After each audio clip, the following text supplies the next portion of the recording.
जी हाँ दोस्तों, आज की इस वीडियो के माध्यम से बात करेंगे Madhya Pradesh college admission BEd MEd, BA BEd, BSc BEd, BPEd MPEd second round का आज आपको पता है कि अलॉटमेंट लेटर अनाउंस कर दिया गया है 26 जून को आ चुका है। ई प्रवेश हायर एजुकेशन की वेबसाइट से जब हम अपना काउंसलिंग करवाते हैं तो उसका जो सेकेंड राउंड चल रहा है और हम ई प्रवेश हायर एजुकेशन के माध्यम से गवर्नमेंट एंड प्राइवेट कॉलेज में एडमिशन ले सकते हैं। ठीक है, तो आज आपको पता है 26 जून को अलॉटमेंट लेटर अनाउंस कर दिया गया है, कट ऑफ लिस्ट आ चुकी है।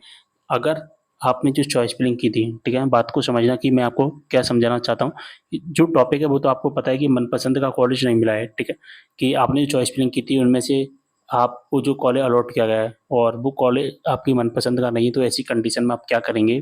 तो दोस्तों इस कंडीशन में देखिए मैं आपको बता देता हूँ। देखिए होता क्या है कि जब हम चॉइस फिलिंग करते हैं तो हमने फर्स्ट नंबर पर, सेकंड नंबर पर, थर्ड नंबर पर, फोर्थ नंबर, फिफ्थ नंबर पर इस तरह से कॉलेज हैं जो कि फिल करते हैं।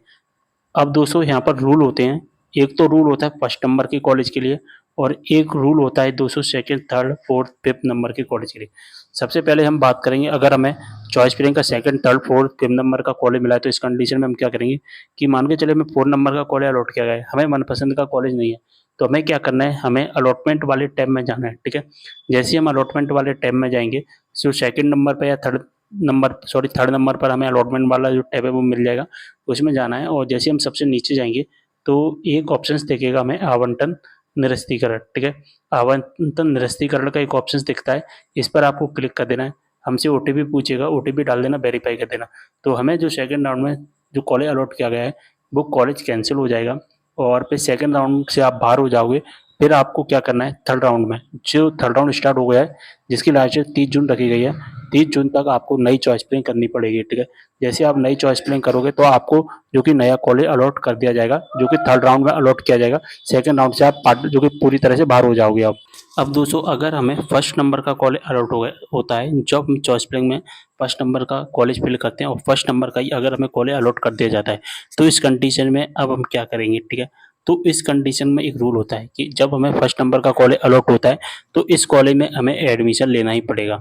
अगर हम इस कॉलेज में एडमिशन नहीं लेंगे, सेकंड राउंड की हम जो बात कर रहे हैं, तो आने वाले जितने भी राउंड है हम उस राउंड से बाहर हो जाएंगे। जैसे कि एक स्टूडेंट था जिन्हें फर्स्ट राउंड में फर्स्ट नंबर का कॉलेज अलॉट हो गया था, तो वो सेकंड राउंड से भी बाहर हो गया और थर्ड राउंड से भी बाहर हो गया। ठीक है, तो वो सेकंड और थर्ड राउंड में एडमिशन ही नहीं ले पाया।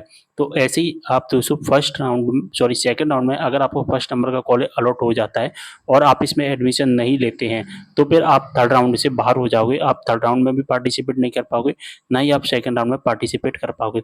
तो ऐसी कंडीशन में अब आपको क्या करना है, तो दोस्तों अगर आपको फर्स्ट नंबर का कॉलेज अलॉट होता है, ठीक है, फर्स्ट नंबर का कॉलेज अलॉट होता है और इसमें आपको एडमिशन नहीं लेना है, तो आपके पास में केवल एक ही चांस होता है। क्या चांस है कि आपको अपना एडमिशन कैंसिल करना पड़ेगा। ठीक है, अब एडमिशन कैंसिल का लिंक कहाँ पर मिलेगा, जब आप अपनी आईडी पासवर्ड से लॉगिन करोगे तो लॉगिन करने के बाद में आप जैसे ही सबसे नीचे आते हैं तो आपको एडमिशन कैंसिल का ऑप्शंस दिखेगा, उस पर आपको क्लिक कर देना है। आपको वापस एक चेक मार्क कर देना है, ओटीपी पूछेगा, ओटीपी डाल देना और 1 मिनट के अंदर ही आपका जो एडमिशन है वो कैंसिल कर दिया जाएगा।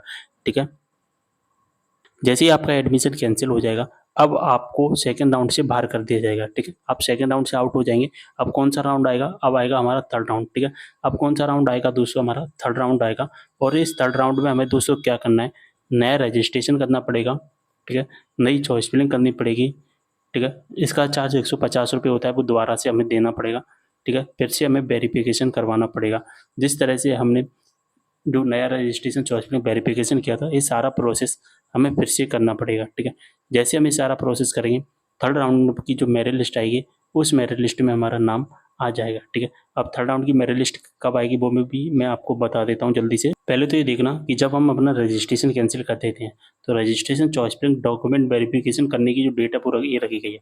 रजिस्ट्रेशन और चॉइस फिलिंग करने की डेट 30 जून है, वेरिफिकेशन की 1 जुलाई है, तो 1 जुलाई तक सारा काम करना पड़ेगा। इसके बाद जो कट ऑफ लिस्ट आएगी हमारी 5 जुलाई को आएगी, तो 5 जुलाई को हमें पता चल जाएगा कि हमें कौन सा कॉलेज अलॉट किया गया है। ये जो प्रोसेस बता रहा हूँ मैं थर्ड राउंड का यहाँ पर बता रहा हूँ। ठीक है, बात समझ में आ गई। तो अगर मनपसंद का कॉलेज नहीं मिला है तो आपको ये पूरी प्रोसेस करनी पड़ेगी, इसके अलावा और कोई आपके पास चांस नहीं है। तो वीडियो को जितना हो सके शेयर कर देना है। मिलता है अगली वीडियो में एक और जानकारी के साथ, तब तक के लिए बाय।